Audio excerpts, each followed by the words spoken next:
One thing real quick, what reminded me last night when I was watching people weigh in on Twitter about how if they had beaten Kansas City with Chad Henne, they would have rolled the Bills and they would have been.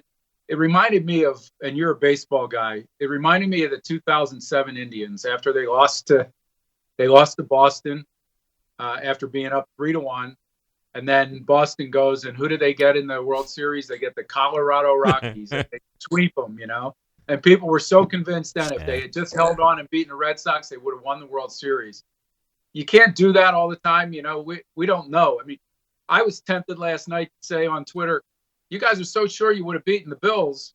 You didn't beat Kansas City with Chad Henne in there, but my better angel got the best of me, and I didn't tweet that. So, well, the only thought I had was, boy, they let an opportunity get away, because that came back because it was pretty clear after the Bills went up. I think it was 9-0.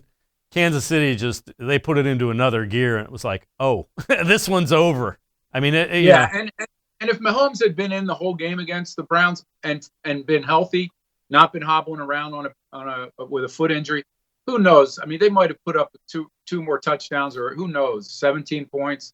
It's just hard to judge those kind of games.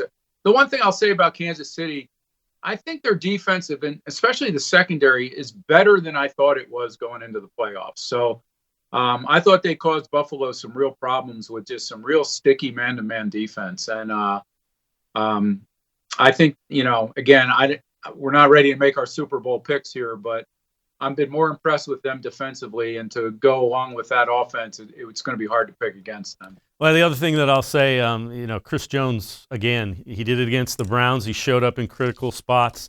He did it against the Bills. He showed up in critical spots. Sure did. That's what's, and it's not fair to say Myles Garrett didn't, because Myles Garrett, was playing banged up pretty much the entire second half of the year. So, he played every bit like a star defensive player should. But you want to believe that if Myles Garrett was healthy, he would have been like that against the Chiefs as well.